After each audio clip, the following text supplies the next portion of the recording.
I'll begin again. Let's see here. So we have particular solutions, and sometimes we need to multiply by t, right? Or if we're working in x, but then we just multiply part of it by t, but not the other part. Like, how in the world do you know when to multiply by t and where to multiply by t, right?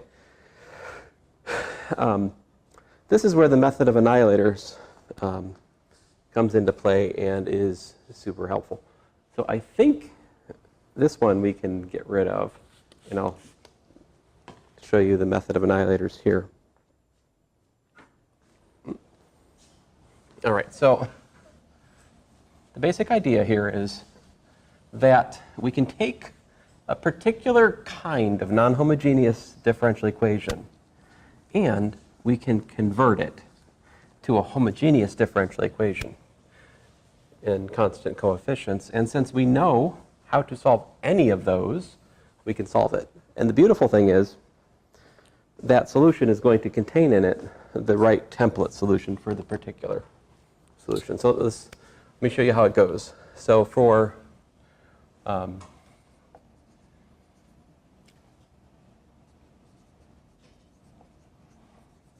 me just kind of give you the general picture here. So we've got L of y equals to f, right? So you find a, an operator with a acting on f equal to 0, then a L of y is equal to AF is 0, voila. This is a homogeneous ODE. And so we can solve it. Now here, the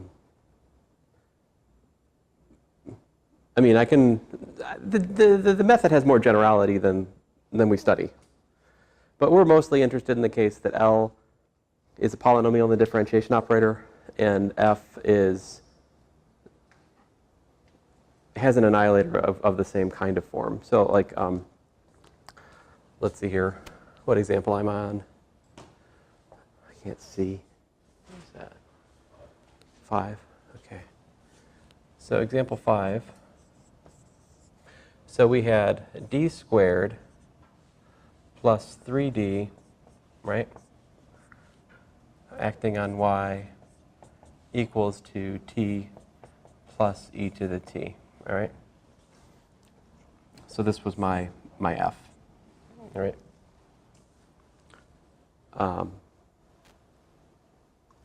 So what's an annihilator for that?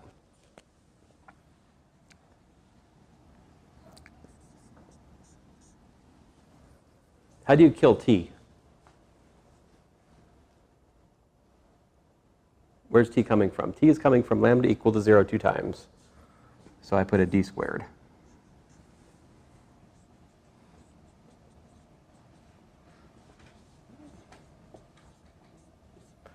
D minus squared 0 acting on t is, of course, 0, right?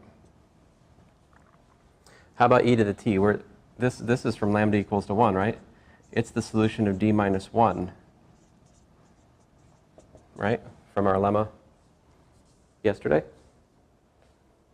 one of our fundamental building blocks. So if I want to kill both of these things, I just compose them. I do d squared times d minus 1.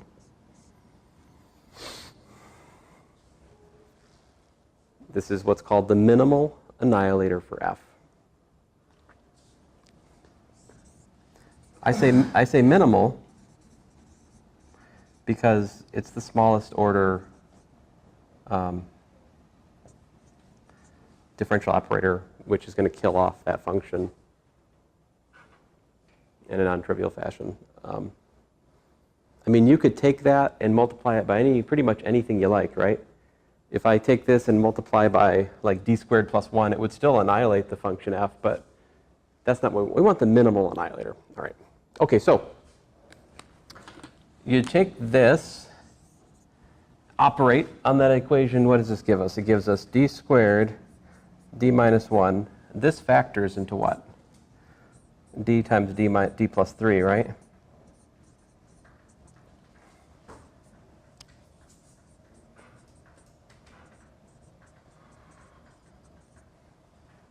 So we annihilate the differential equation with our carefully chosen A. And what happens? The right-hand side is 0, right? By construction. Because the d squared kills the t, and the d minus 1 kills e to the minus t, and they commute, right? You could either do the d minus 1 first, or you could do the d squared first. Either way, it's the same operator. We argued that yesterday. Okay, hey, check it out then. We've got a homogeneous differential equation, right? And I can rewrite this as d cubed times d minus 1 times d plus 3 acting on y equal to 0. That gives me what? My general solution, y equals to c1 plus c2 x, oh, I'm sorry, x, listen to me, t, right? c2t plus c3 t squared. That's from my d cubed. And then plus what? Plus c4 e to the t plus c5 e to the minus 3t.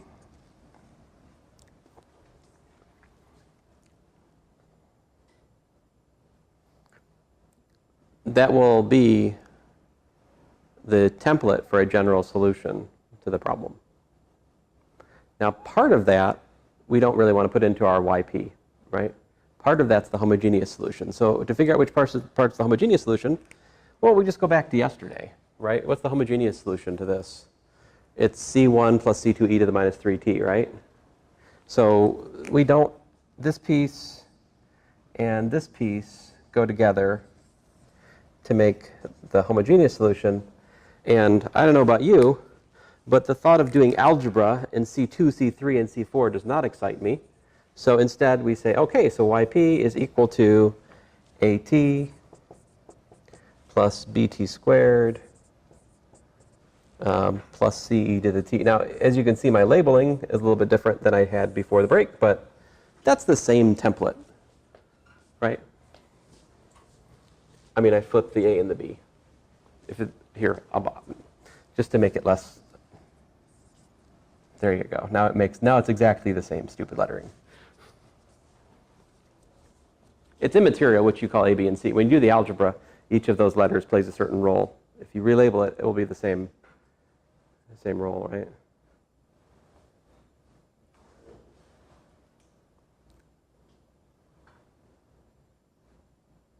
So now you see why it is that we multiplied the terms we did by t and not the other term, right?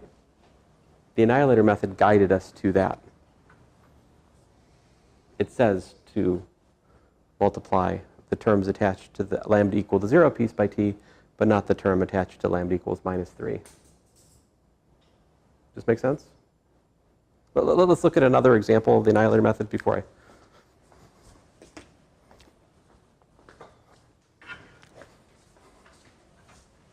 Oh, what was this the solution to? The one I erased, right? Okay.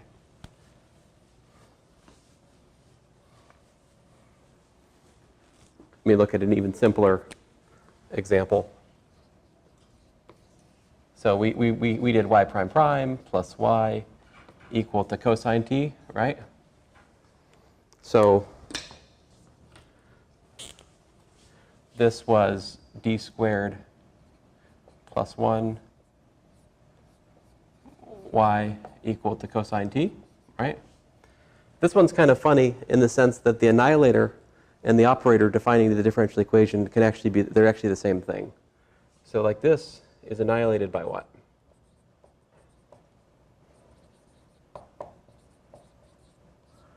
D squared plus 1, right? I mean, that's what we learned yesterday, is that d squared plus 1 has cosine and sine as its solutions. That means it annihilates them. It sends them to 0.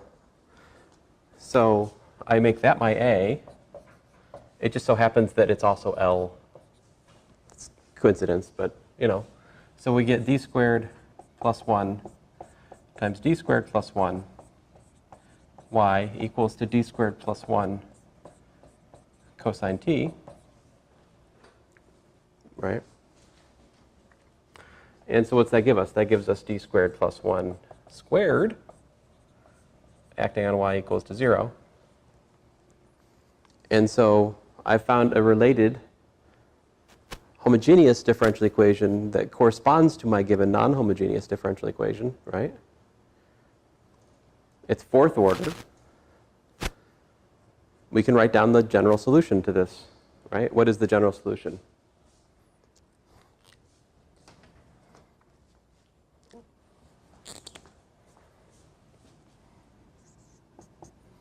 We got ourselves a c1 cosine t plus c2 sine t plus c3 t cosine t plus c4 t sine t. This is how the repeated complex root works out.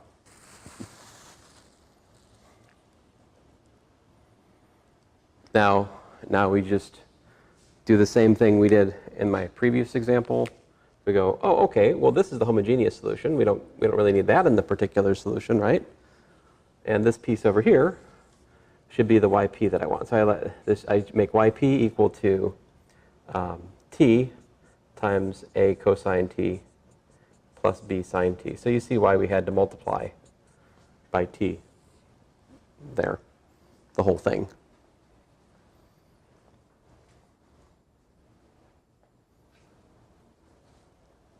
What if instead of having cosine t as our forcing function, what if we had like plus t sine t?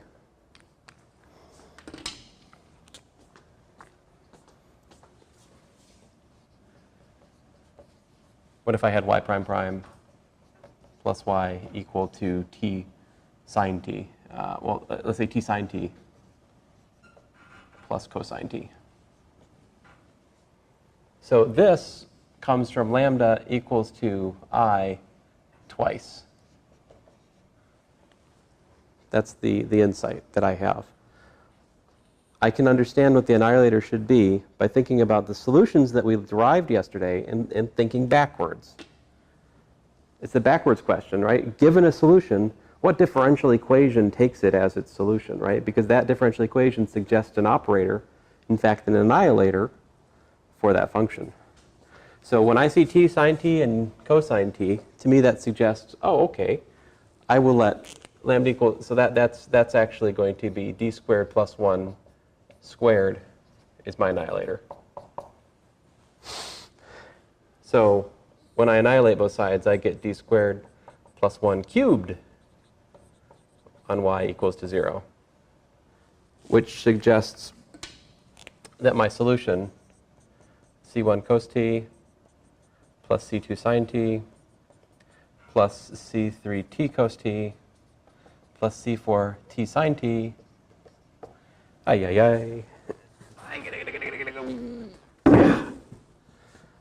and more, plus c5 t squared cosine t plus c6 t squared sine t.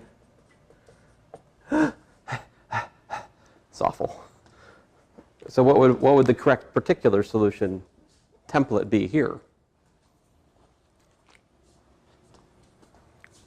I use this. This is my yp, and this, of course, is still y, the homogeneous piece, right? That's why I said earlier today that it doesn't matter what the forcing term is. The homogeneous term is completely determined by the differential equation itself. But it's not fair in the sense that it's like you have two children, you say that one can pick on the other, but the other can't pick on the one, you know? It's not good parenting. Hilarious, but not good parenting. And this is kind of like that. Like the homogeneous terms can influence what the particular solution has to look like, but not the other way around. All right? So like that's YH here, it's YH over here, it was YH in the first thing I did today, independent of my particular, my forcing term. Now this is YP. Again, just to end this example, I wouldn't do this. I would use, you know, I would use t times a cosine t plus b sine t plus t squared times c cosine t plus d sine t. That's what I would use in terms of like, that would be the setup. Now, this is not done, right? To actually solve the problem, you have to plug that in and work out the algebra. Right? It would take me 20 minutes to do that.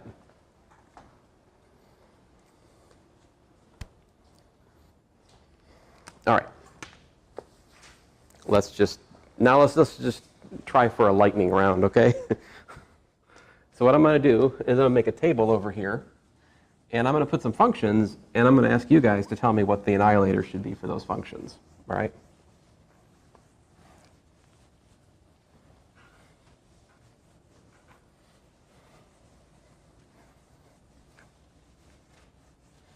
I usually get carried away and do too many. I'm going to try to pick 5 good examples.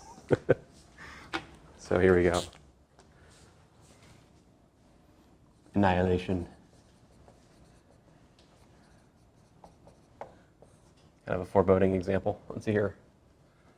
What example am I on? 7. Right. So here's a given f, and here's the a, all right? And over here, I'll put some reasons. All right. My reasoning.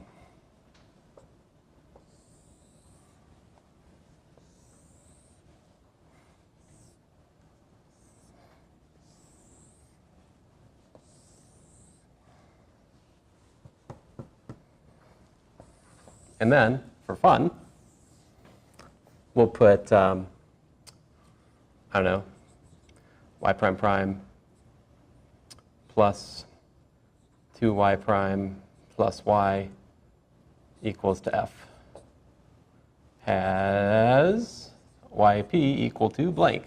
And so we're going to put what the particular solution to that problem looks like down here.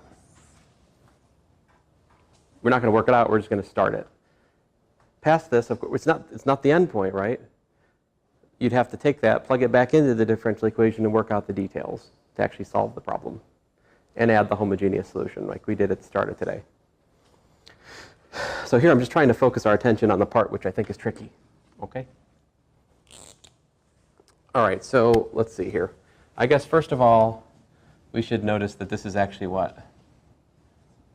D plus 1 squared acting on y equal to f, right? Let's call a spade a spade. I mean, that's what that is. And just to be annoying, I'm going to switch over to x at this point. Okay. So here we go. E to the x. Start out with a relatively simple example. What would my annihilator be for that?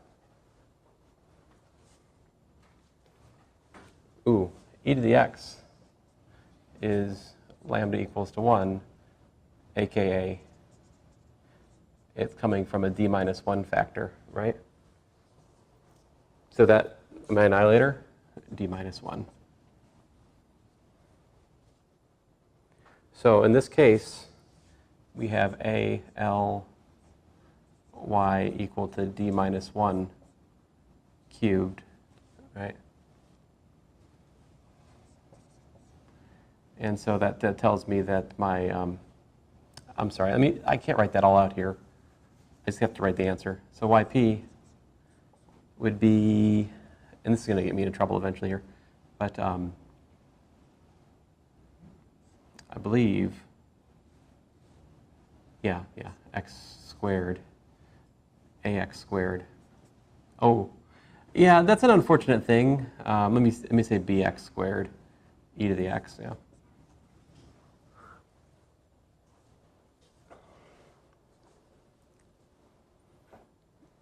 Yep. But if the annihilator is d minus 1. Oh, have I done that?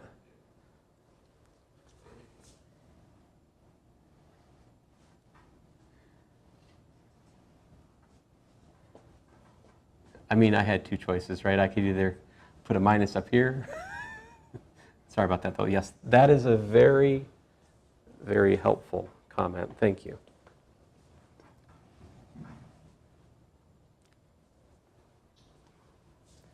Indeed, if we had e to the, say, 3x here instead, the annihilator would be d minus 3.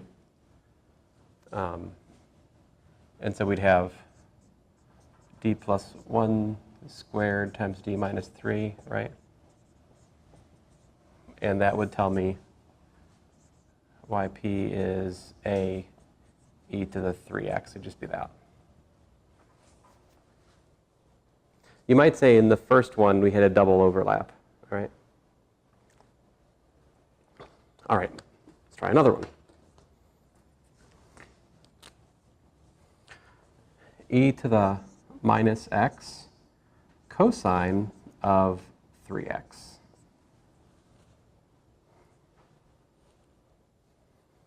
So e to the minus x cosine 3x is suggesting that lambda, the lambda where that's coming from, is lambda equals to minus 1 plus or minus 3i.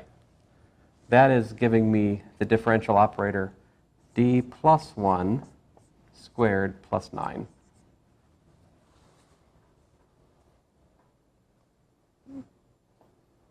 I'm working backwards the last part of class yesterday, where we learned that if it's an irreducible quadratic, the solutions are exponentials times sines or cosines. So conversely, if I want something that kills an exponential times sine or cosine, I want just that kind of irreducible quadratic. In this case, d plus 1 squared is 9. And that has no interplay with d plus 1 squared, right? I mean, if you didn't really understand what's going on here, you might be tempted, oh, well, this has got an e to the minus x. And the homogeneous solution here, right, which is, what is the YH? Right? You're like, oh, the homogeneous solution's got an e to the minus x. This has got an e to the minus x. That's overlap. No, it's not. They're not related in that way. So, YP, we do A, e to the minus x cosine x, plus B, e to the minus x sine x.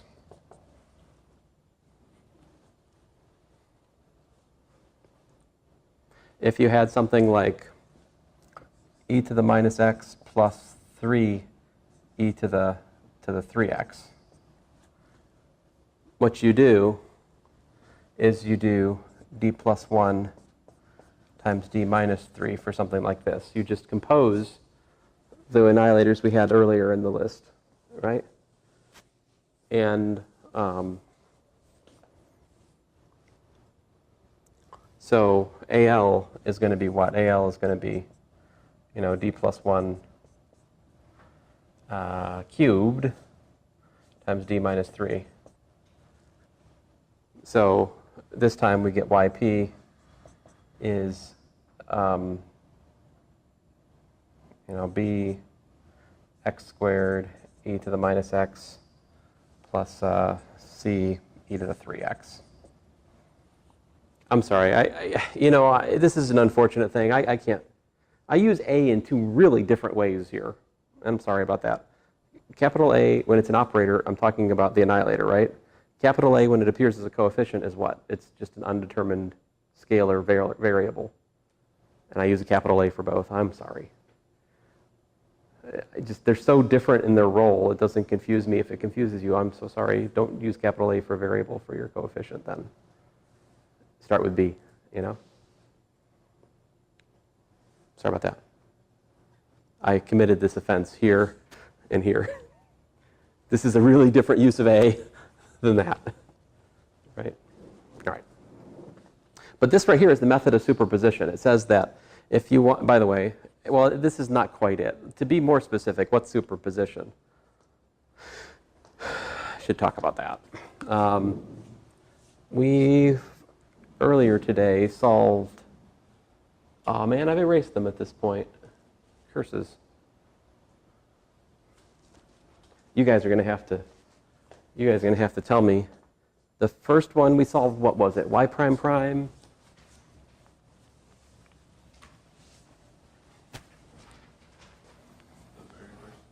Yeah, what was example 1? What did we solve? Y prime prime plus y equals t squared plus And that had yp1 equal to what was it? 2at plus b. Oh, no. What was the final answer? See, ignoring this cosine and sine piece. It's just t squared? Yeah. It's just t squared, okay. And then example 3, was it? We solved y prime prime plus y equals to cosine t, is that right? Yeah.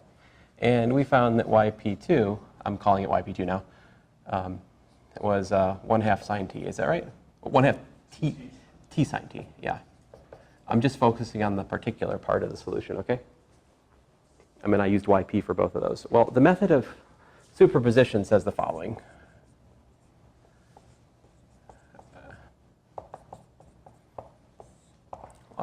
If we have L of yp1 equals to f1 and L of yp2 equals to f2, again, for same L, I'm using L for both places, but I want to emphasize that's for the same equation, all right? Then L of C1, well, fine. Let me use something other than C1. Let's say alpha 1. What?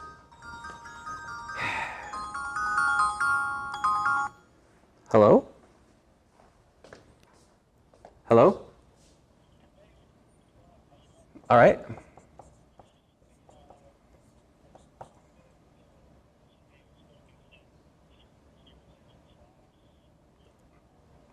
$332. Yeah? Yeah.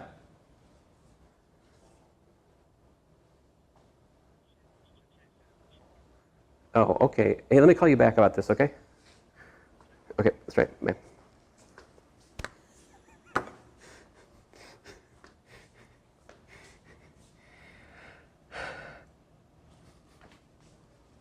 He knows I'm teaching right now.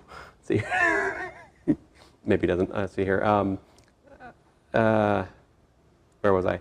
This equals alpha 1 f1 plus, sorry about that, guys, alpha 2 f2.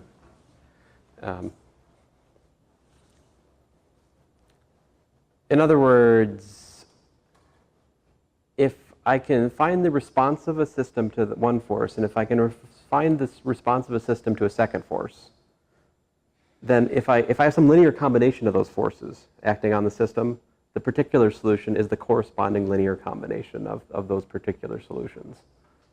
So it's really, it's basically saying that the response of a system is a sum of its responses to like the constituent parts of the external force. It's a divide and conquer theorem, really. So here, this would be example 8.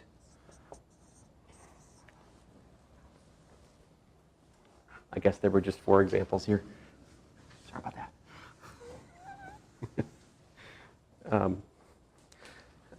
So if we were to solve y prime prime plus y equals to 3t squared plus 6 minus 2 cosine t, right? Then I could say, okay, so y is equal to c1 cosine t plus c2 sine t, because that's the homogeneous piece, right? The particular solution here, though, we can use superposition to find from our work in example 1 and 3. So a lot of times on a test, I'll have like 3 problems, like problem 1, problem 2. They'll be the same differential equations, but different forcing terms. And then like the third one is based on this idea. If you go back and look at my test, you'll see I've done this many, many times. Every once in a while, I don't do it because I get bored, but odds are about 30-70. It's on the test, right? Let's see here. Wait a minute. 70-30. I don't know. I'm not good with odds. Let's see here. So this is 3 times t squared plus 2, right? Minus 2 times cosine t. So I do 3 times that one, and minus 2 times 1/2 t sine t. And there you go. We don't need to do any further work. The work we've already done gives us this solution by superposition. I'm identifying alpha 1 equal to 3 and alpha 2 equal to minus 2 in that calculation. Engineers like superposition. Like, classically, this is a topic you guys do really, really well on. So, it's neat.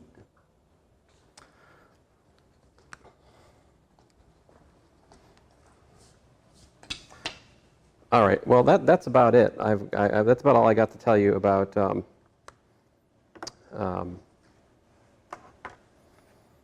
undetermined coefficients.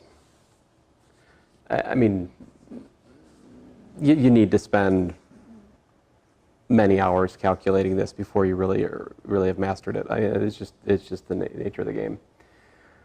So I would encourage you to look at old tests, work those problems, try to work the recommended homework, so forth. And don't forget, you can check your answer nowadays in a pretty easy way, right? Do you guys know? I bet you guys know this already.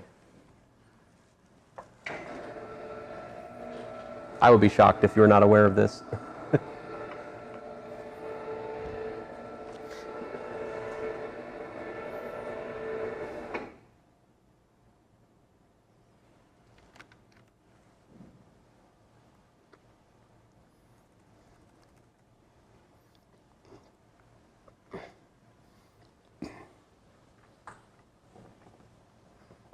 Well, we're waiting for this to warm up here. Let me show you another kind of fun example. We can go back to Calculus 2 and do things in a new way. And sometimes this is a better way. So here, let me just give you a couple of backwards-looking examples. Example 9. First of all, if I have y prime plus 3y equals to 7, right? So I have lambda plus 3 equals to 0. Lambda is minus 3. The homogeneous solution is C1, e to the minus 3. I guess I need to tell you what y prime is. What do you guys want it to be? Your choice. Choose your own adventure. dy dx, dy dt, what do you want? X, okay. That's good. I have trouble making decisions, so I leave it to you guys. Okay, x. Very good. That's the homogeneous solution. What's yp here? There's no overlap, right? So yp should just be a. And yp prime is 0. So all you really need to do is 3 times a is equal to 7. A is equal to 7/3. Therefore, y is equal to c1 e to the minus 3x plus 7/3. I assure you that is faster than the method I taught you Monday. I mean, we just solved the linear differential equation. The other way would be integrating factor method, right? Maybe we could separate variables here. I don't know. But that's fast. So that's, I don't know, I'm always amused when you can go back and do earlier problems using our current machine. Example 10, how about this? Suppose you want to integrate e to the x times the cosine of 2x dx.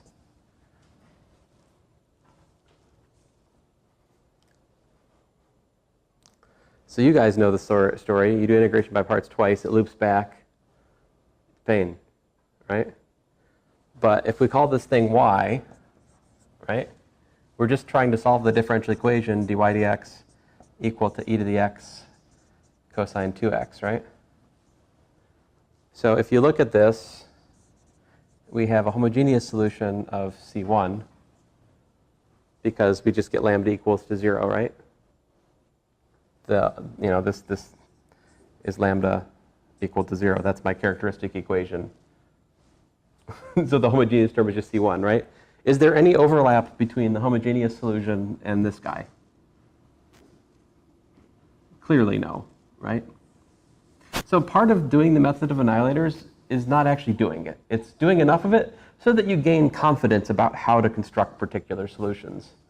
Once the dust settles, I don't even do the annihilator method anymore. But I've done it so much in my life that I understand the structure without thinking. That's the ultimate goal. But, well, at least for me. For you, I don't know. You can have your own goals. So your yp is a e to the x cosine 2x, yeah? Plus b e to the x sine 2x, yeah?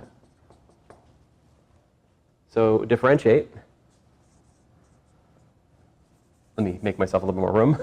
dyp dx is what? It's e to the x times what? Times a cosine 2x minus 2a sine 2x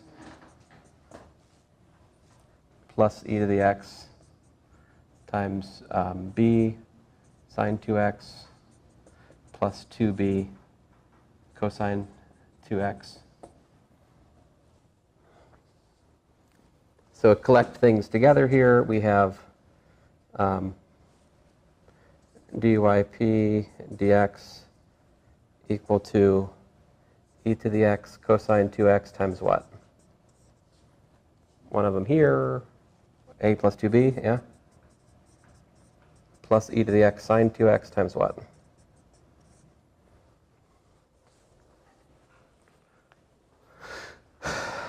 Minus 2a plus b, yeah?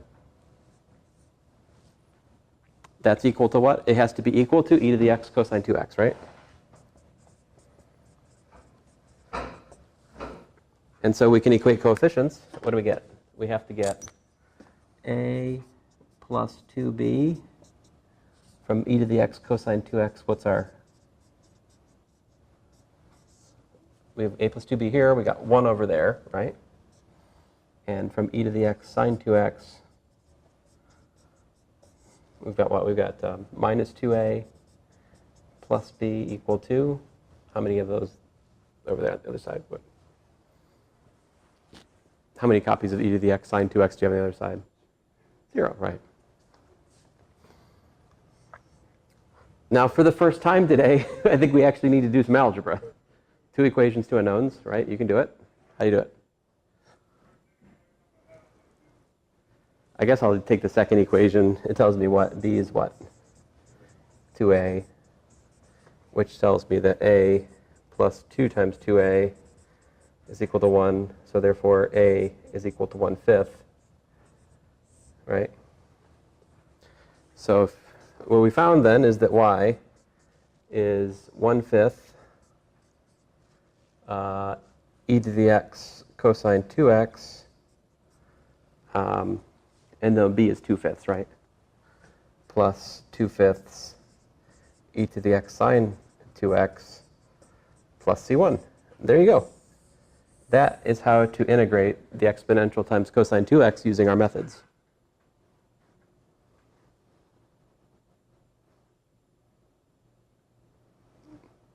I'm pretty sure there's a significant number of students who do better with this method than they do with the one we teach them in calculus 2, honestly. Like this integrate 2 times and then loop back thing, it just kills people. I don't know why, but it does. But there it is. So.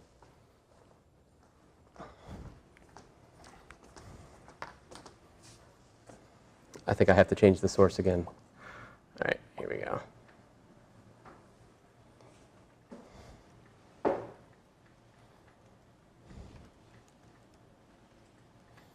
For a dumb example. What do you know? We got the right answer, right? But you see, we can also do things like y prime prime plus y equal to cosine t.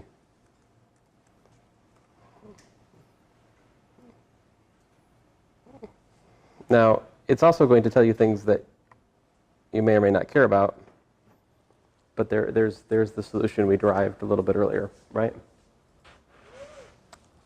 Wolfram Alpha knows too much. Sometimes if there's special functions available, it'll give you back answers in terms of things that you don't know about or care about. But oftentimes you can check your work by just putting it in here, right?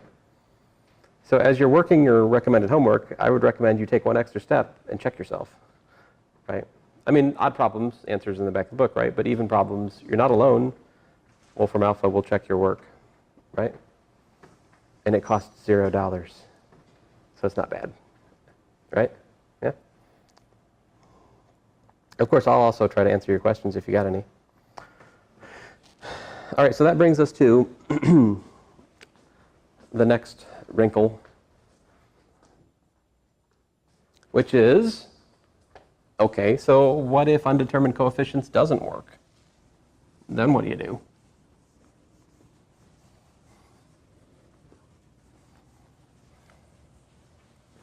Now you guys get a sheet of notes, front and back. Now you got to create those notes, right? But I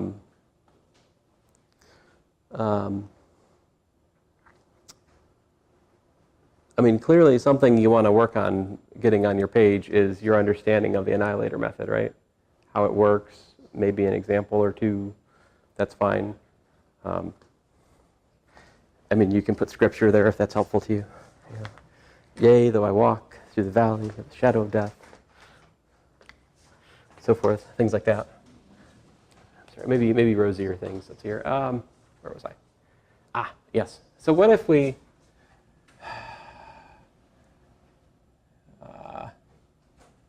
an impossible foe,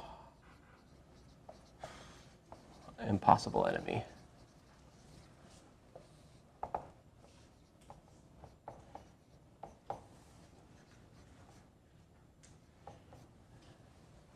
Secant of t. Now, if we were trying to use the method of annihilators, what would we need to do? We need to find a differential equation, right, that takes secant as its solution. Is there such a thing? In the world of constant coefficient differential equations, no. Right? Because constant coefficient differential equations, what are the solutions? Polynomials, exponentials, sines and cosines, and products and sums thereof. This is none of those things. So the method of annihilators won't work on this, as we understand it. So undetermined coefficients will not work here. We need some other method. All right? So the other method is known as variation of parameters.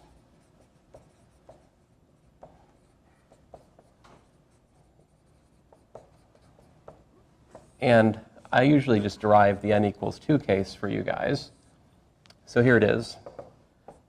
To solve ay prime prime plus by prime plus cy equals to f, given that y1 and y2 are fundamental solution set. What's that mean, fundamental solution set?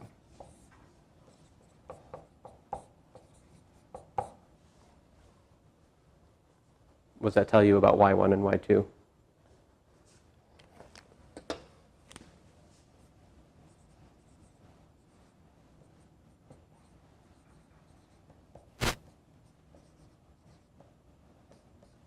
So for j equals to 1 and j equals to 2, what do I get to write over here?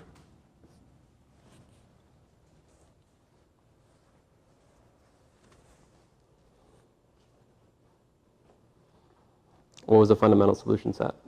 Oh, see, this is something you need to know for Monday. It's a set of linearly independent functions, each of which is a solution to the corresponding homogeneous problem. So I have to be able to put 0 there. So y1 and y2 are both solutions to the corresponding homogeneous problem. And we need that the Wronskian of y1 and y2 is non-zero. All right, so variation of parameters says, well, what we're going to do is we're going to guess that the particular solution has the form v1y1 plus v2y2, where v1 and v2 are unknown functions.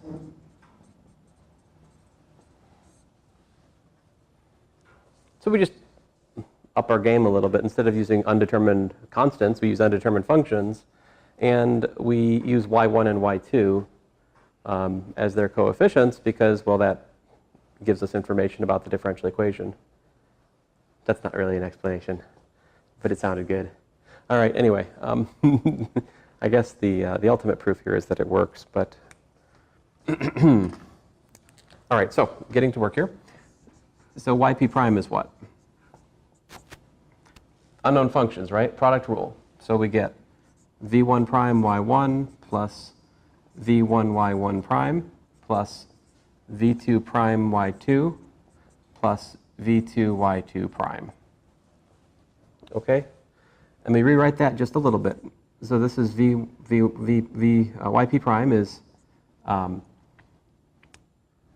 to write this again?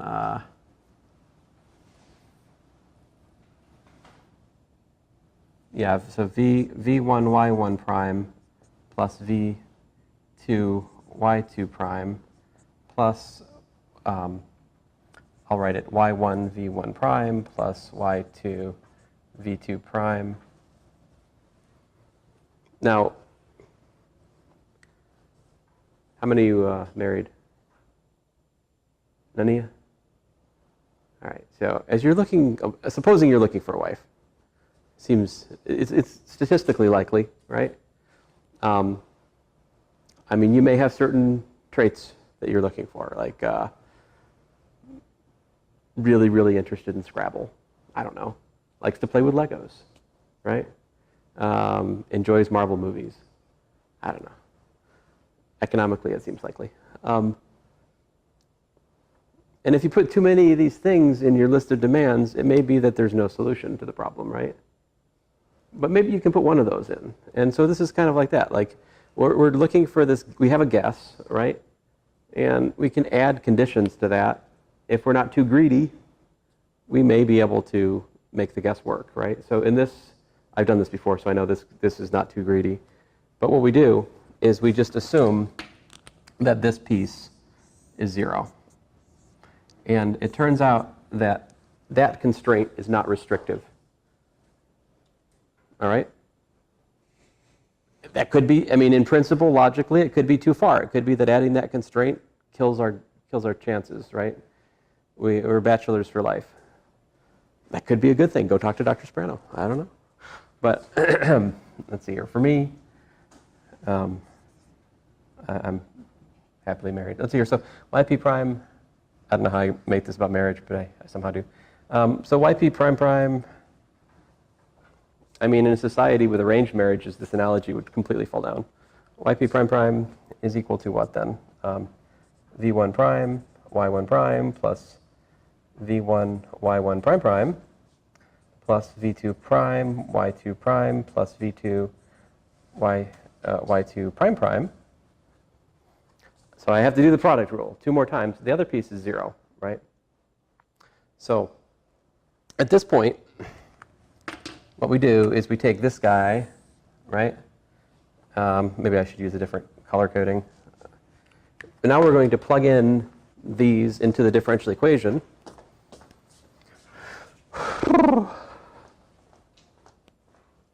So I want to plug this,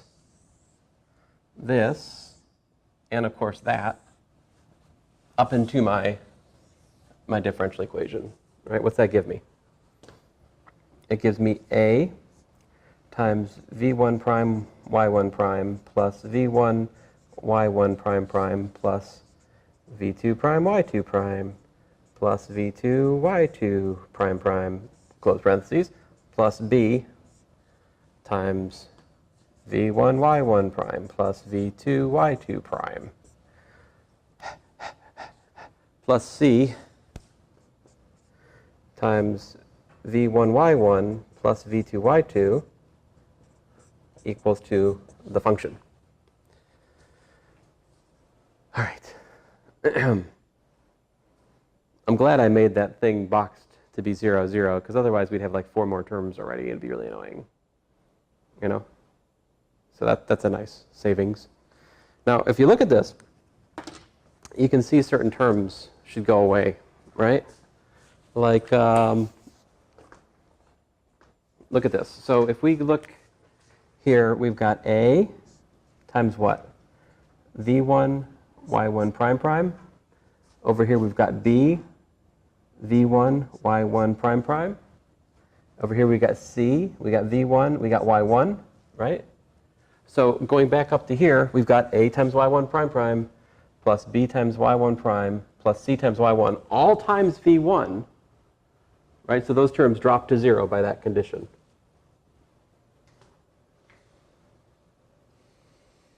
Should I write it out? I'm almost out of board space here, but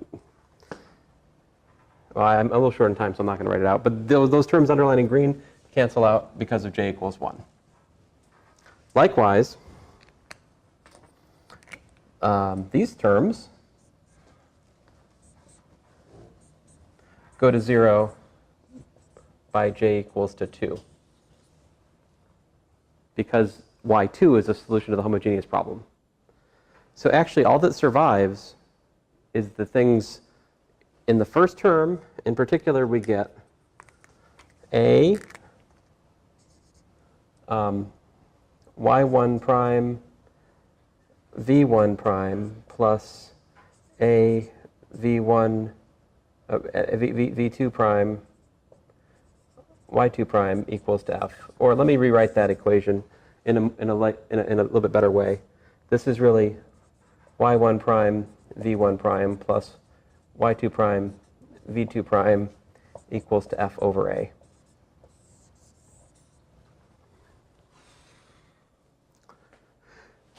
So the two equations I have boxed here are, I think, called equation 9 in the text. And if you look at the way people solve these, a lot of people will solve these as a system of differential equations. Well, they'll solve these in tandem. I personally like to derive a result and then just use it, which is the equation 10 in the text. I mean, I just think it's kind of easier for our future reference.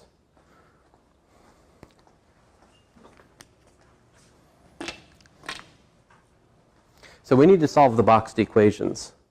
Keep in mind that y1 and y2 are given. v1 and v2 are we're trying to find. F is given, A is given, right? So our goal is to solve for v1 and v2 ultimately. So let me rewrite these things we have over here again. So what we got? We've got y1 v1 plus y2 v2 equals to 0. And we've got y1 prime v1 prime plus y2 prime v2. There's primes here, right? v2 prime equal to f over a. I believe this is equation 9 in your text in section.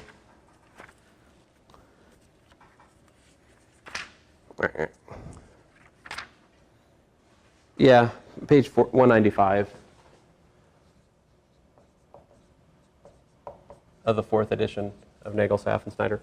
All right, so this, let me just get to the point here. This is a matrix. This is y1, y2, y1 prime, y2 prime times the column vector v1 prime, v2 prime equals to 0 and f over a.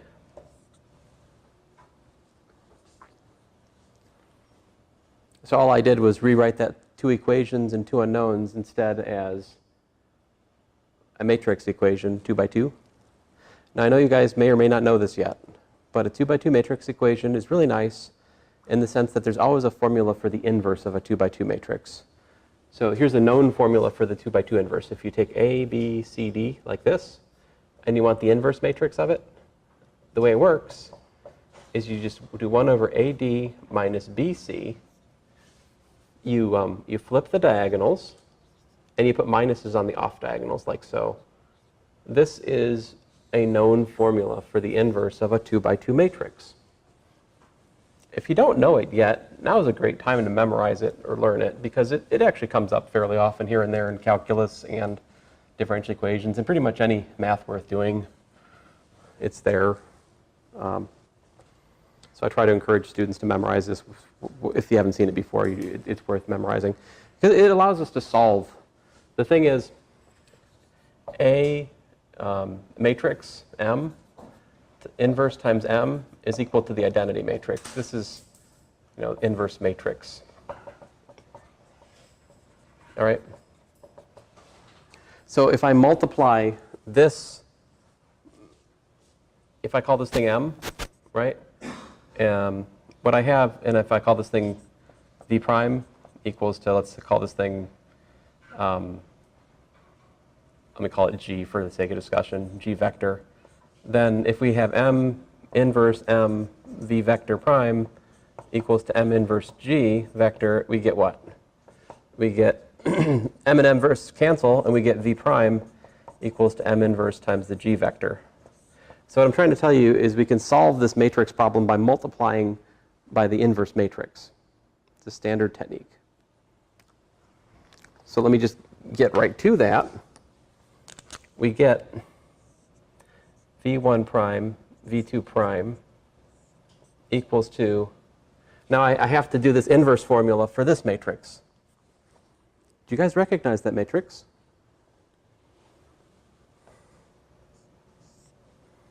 So we've got y1, y2 prime minus y2, y1 prime.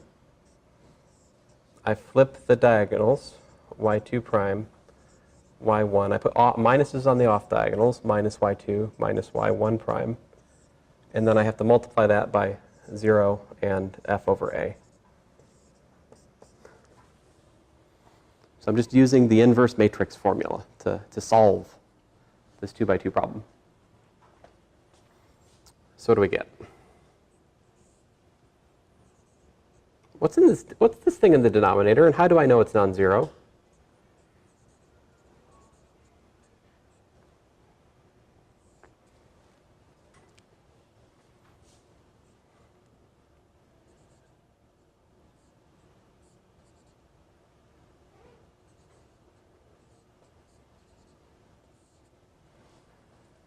Let me ask that again. So can you guys recognize what's in the denominator there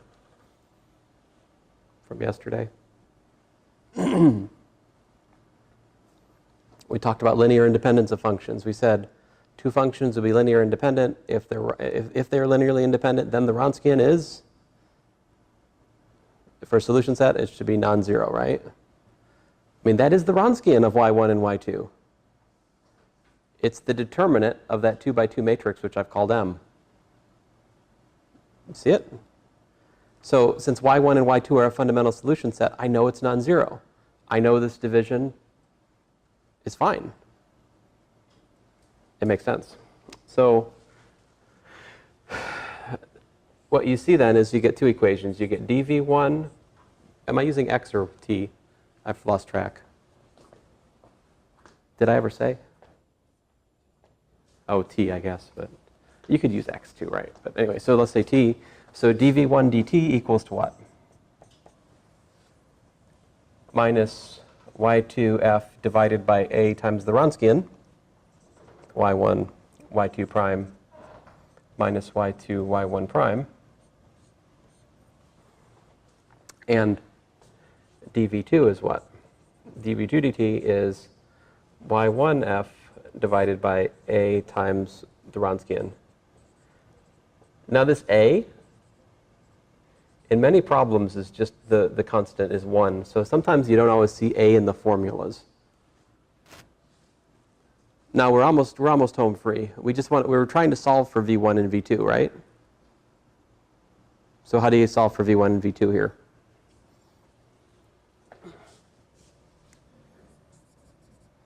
Integrate, exactly. So v1 is the integral of minus y2f over the Wronskian times a.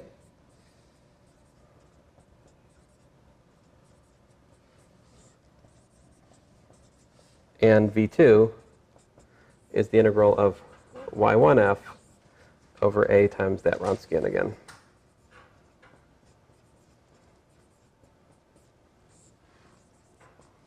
These, which I'm about to box, are known as equation